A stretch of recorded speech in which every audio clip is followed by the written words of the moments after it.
Have you ever looked at someone you love, perhaps a parent, a spouse, or even yourself, and quietly wondered, are they nearing the end of their journey? It's a thought we all try to push aside, but sometimes subtle signs begin to whisper before we're ready to listen. Today, we're going to gently explore 5 subtle signs that the body and spirit may be preparing for the next chapter. Some are physical, some are emotional, and a few might surprise you. And trust me, sign number 4 is one most people never recognize until it's too late. If you're new here, don't forget to like, subscribe, and share this video.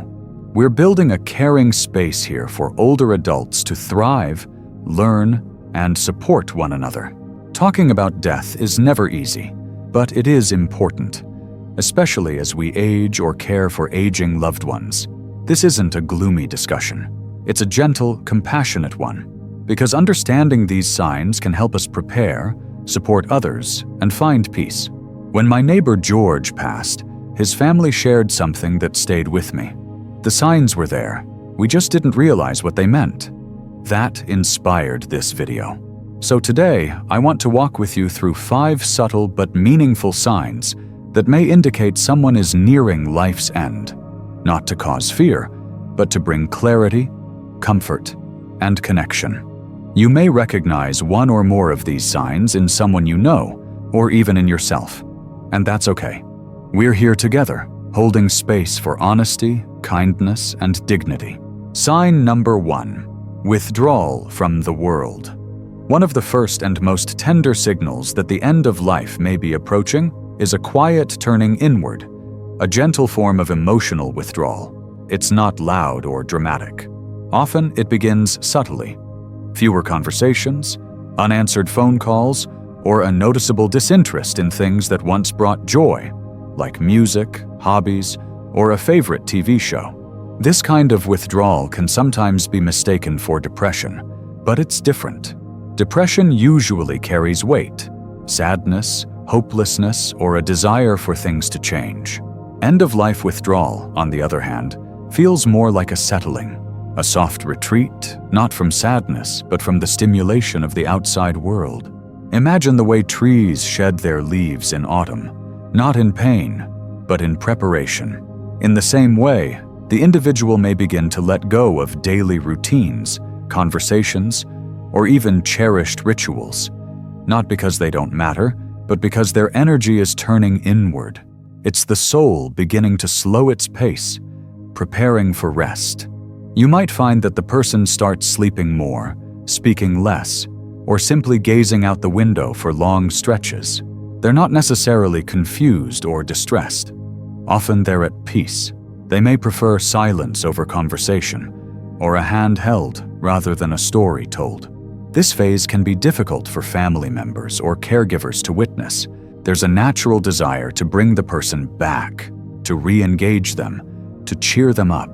But in these moments, presence, gentle, non-demanding companionship, can be far more powerful than trying to fix or fill the silence. Real-life story. Take Margaret, an 85-year-old widow. Her daughter noticed she stopped watching her favorite TV shows and instead wanted to sit in silence. It wasn't sadness, it was a kind of settling, like closing the final chapter of a beloved book. You're not alone if you felt unsure how to respond to a loved one's withdrawal. It's okay to simply be there. Sometimes, just sitting together in quiet presence can offer more comfort than any words ever could. But withdrawal is just one layer. The body also begins to whisper its own signals.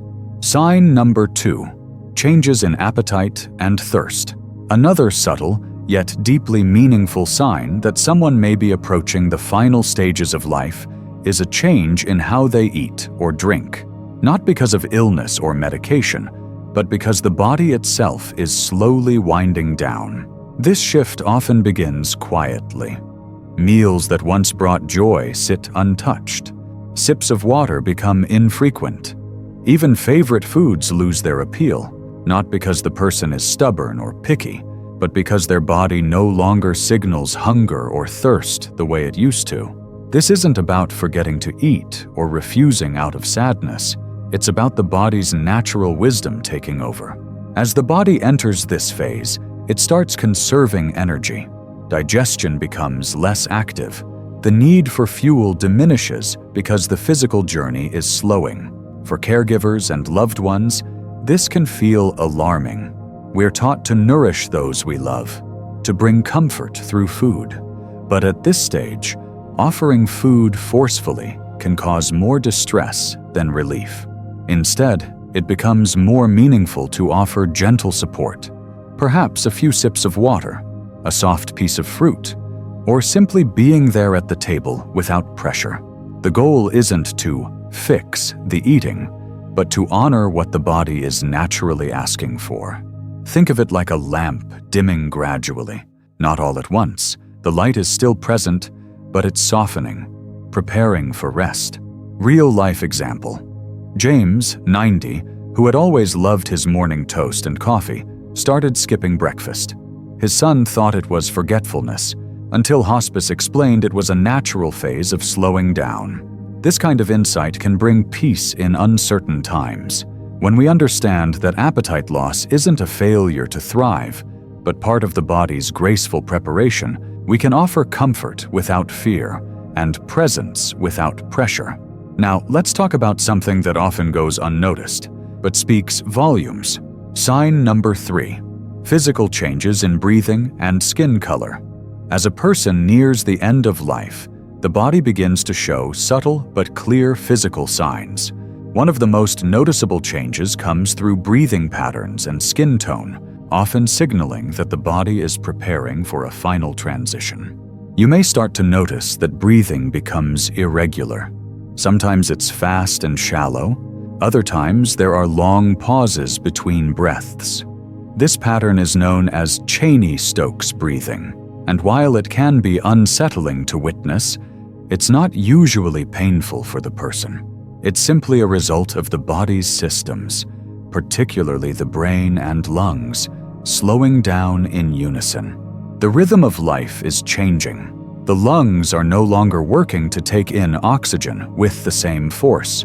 Circulation slows, and as a result, the skin may take on a pale bluish or mottled appearance, especially in the hands, feet, or around the mouth.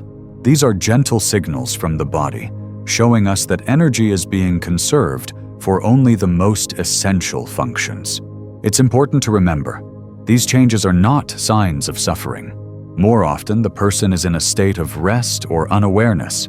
They're not fighting, just gradually letting go. Families often feel a deep urge to intervene when they see these signs.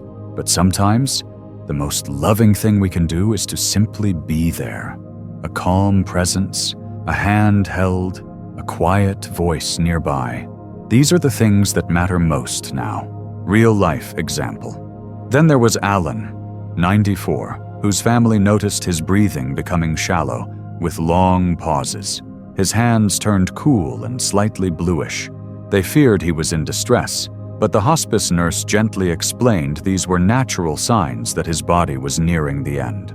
You're not alone if you've worried about what these physical signs mean, but understanding them can take away some of the fear and replace it with peace. The body knows how to let go, and it often does so with quiet dignity. Up next, let's look at one more sign that happens not just in the body but in the heart and spirit. Sign number 4. Unusual energy surges, or rallies. Here's one of the most surprising and emotionally complex signs we often see. A brief, powerful surge of energy in someone who has otherwise been very weak or unresponsive. It may last for just a few hours, or perhaps a day, but it can feel almost like a small miracle. So much so that families sometimes believe their loved one is recovering. This phenomenon is known as a rally, or a terminal lucidity event, and while it may seem like a step toward healing, it's usually a final burst, the body's last release of energy before the systems begin to shut down completely. The science isn't entirely clear on why this happens, but it's believed that the body, in its final moments, conserves energy and may suddenly draw on its last reserves. This can result in a temporary improvement in alertness, appetite, communication, and emotional clarity. For caregivers and family, it often feels like a gift, a moment to connect again after perhaps days or weeks of decline. Imagine a candle burning low, its flame small and dim, but just before the wax is gone, it flares up one last time, burning brightly, then gently goes out. That's what these moments can look like. In these rallies, the person may sit up, smile, make jokes, or suddenly ask for food they haven't wanted in days. They might mention people they want to see or bring up memories with clarity, but it's important to remember, this isn't a recovery. It's not a sign to restart treatments or get hopes too high. It's a precious window of presence, and often a signal that time is very short. Real-life example. Ellen's family was overjoyed when she sat up in bed, cracked a joke, and asked for ice cream after weeks of silence.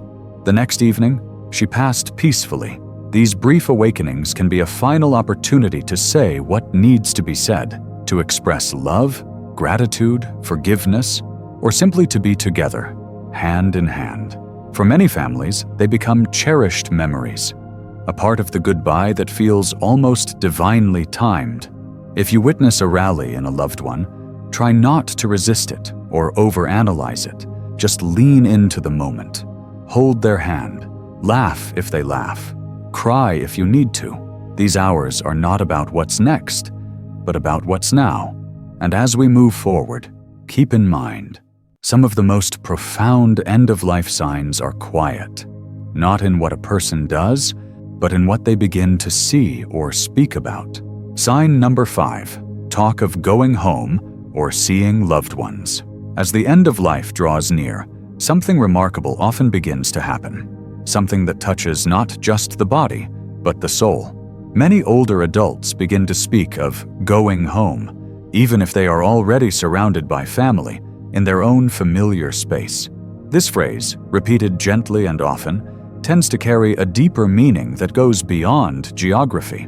They may mention long-lost loved ones, parents, siblings, or friends who have passed on. Some describe vivid dreams or even waking visions, saying they've seen people waiting for them. Others refer to a journey they need to prepare for, or a place they must visit. It's not uncommon to hear phrases like, "I need to get ready," or "They're coming for me soon." This is not necessarily confusion or dementia. In fact, many individuals remain mentally clear during these moments. What they describe often feels deeply real to them, comforting, peaceful, and rooted in love.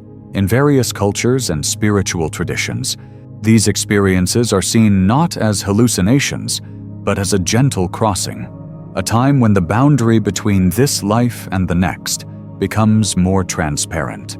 These moments invite us, as loved ones, to pause, to listen, and most importantly, not to correct or dismiss what's being said, because what's being shared is rarely about fact. It's about feeling, connection, and meaning. Real-life example, Harold, 87, kept asking about his mother. She had passed 30 years prior. "She's waiting by the door," he whispered. His daughter, holding back tears, simply said, "Tell her we love her." That simple reply, gentle, affirming, and without resistance, allowed Harold to feel heard. It gave space for his experience without judgment. These conversations are sacred invitations to bear witness, to hold space with tenderness, without needing to steer the moment elsewhere. For many families, these are the last, deeply emotional exchanges they share, and they often leave a lasting impression of peace. So, if someone you love begins to talk about going somewhere, or seeing someone who's already gone, you don't have to understand it. You just have to be present. Sometimes, in the quiet of those moments, love finds its way through the veil and speaks in a language only the heart can hear. Let's take a gentle breath together. We've talked about 5 signs today. 1. Withdrawing from the world. 2. Loss of appetite and thirst. 3. Sudden bursts of energy. 4. Shifting breathing patterns. 5. Speaking of home or loved ones who've passed. These signs don't mean someone will pass immediately, but they are powerful reminders that life is precious and time is sacred. Whether you're walking through this now or just trying to understand it better, you are not alone. Your presence, your love, and your willingness to face this part of life with grace is a beautiful act of courage. Thank you for sharing this tender conversation with me. If this touched your heart, please like, subscribe, and share so we can keep holding space for honesty, healing, and community. Drop a comment below if you've ever noticed one of these signs, or if you just want to share a story. We're here to listen. Until next time, be gentle with yourself and with those you love.